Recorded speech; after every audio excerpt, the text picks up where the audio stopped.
Good morning, and welcome to today's edition of Scripture and Song.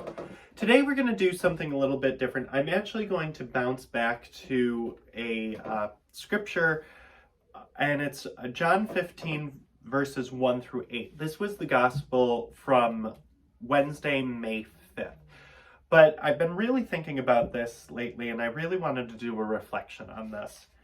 And the May 5th gospel says, Jesus said to his disciples, "I am the true vine, and my Father is the vine grower. He takes away every branch in me that does not bear fruit, and every one that does, he prunes so that it bears more fruit. You are already pruned because of the word that I spoke to you. Remain in me as I remain in you. Just as a branch cannot bear fruit on its own unless it remains on the vine, so neither can you unless you remain in me. I am the vine, you are the branches. Whoever remains in me and I in him will bear much fruit, because without me you can do nothing. Anyone who does not remain in me will be thrown out like a branch and wither. People will gather them and throw them into a fire, and they will be burned. If you remain in me and my word remains in you, ask for whatever you want, and it will be done for you. By this is my Father glorified, that you bear much fruit and become my disciples." And I'm going to take a little bit of the meditation from the Word Among Us. We have these available in the church, but the meditation from Word Among Us actually kind of explains how vines grow, and that's kind of important for what Jesus is saying today. So a healthy vine, for grapes as with many plants, the health and productivity of the entire plant depends on the strength of the vine, which is known as the trunk. In fact, new plants are often grafted onto a healthy, established trunk to give them the best chance at success. Just so our strength and life can come from Jesus, is what they say. And when you remain attached to the vine, for branches to bear abundant fruit, they have to remain firmly attached to a healthy vine. And they need to be pruned, and healthy and productive grapevines still need to be pruned every year. If the branches are not pruned, they bear poorer fruit and can fall prey to disease. So, why did I want to reflect on this today? Jesus calls us by saying that he's the true vine, and based on the little passage that I read about how vines grow, you need a healthy vine in order to grow and progress and bear fruit. And Jesus is saying that I am that vine. Taking this further, we often say, or I often say, Christ calls us to be Christ to one another, Christ-like to one another. So how can we be that healthy vine for other people? We're in a very strange time, which we've been referencing this entire time that I've been doing these videos with COVID and everything else. But our actions and how we feel is dependent on the people that we are with. Have you ever noticed that when you are with somebody who is determined to be miserable, you yourself become miserable? When you see them, "Oh, how are you? Oh my gosh, life is awful." "Oh yeah, mine is too." And you kind of get in this spiral where both of you, almost unintentionally, start one-upping each other. "Oh, you think that's bad? Wait till I tell you. Oh, you think that's bad? Wait till I tell you." That's that poor vine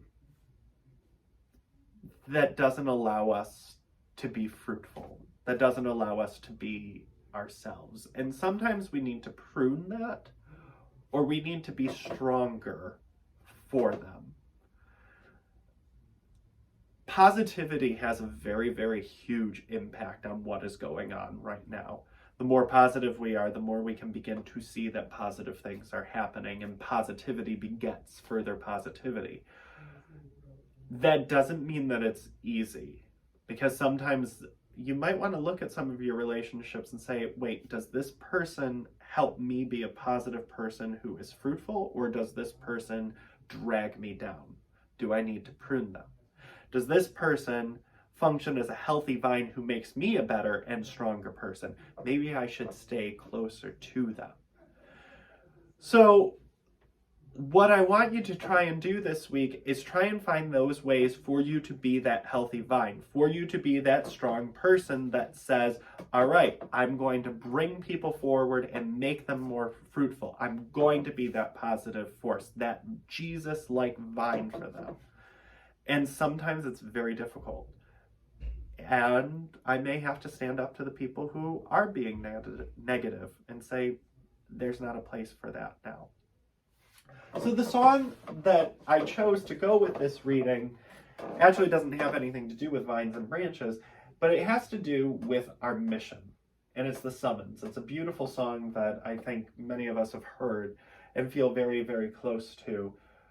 But there's so much in this song about trying to live that better, more Christ-like life.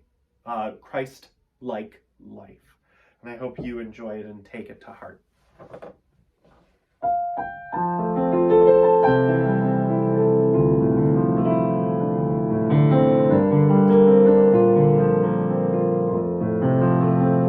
Will you come and follow me if I but call your name?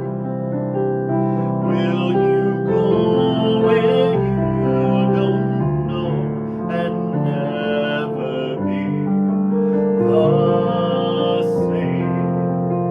Will you let my love be shown?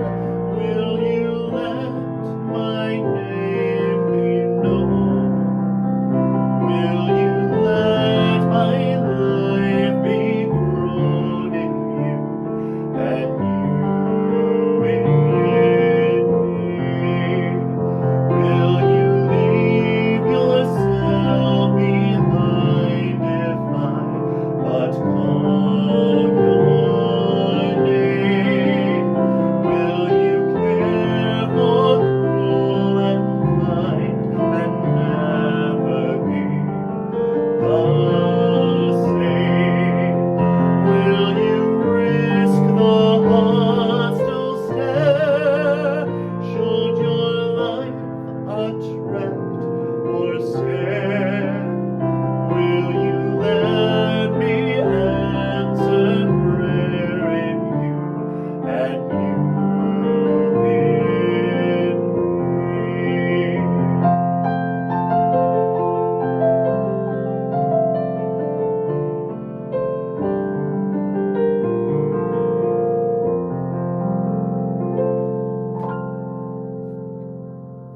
So ask yourself, will your life attract or will it scare?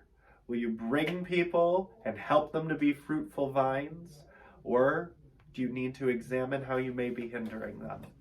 Bless you, bless you, bless you, bless you in this wonderful time because hope is coming. We'll talk to you soon.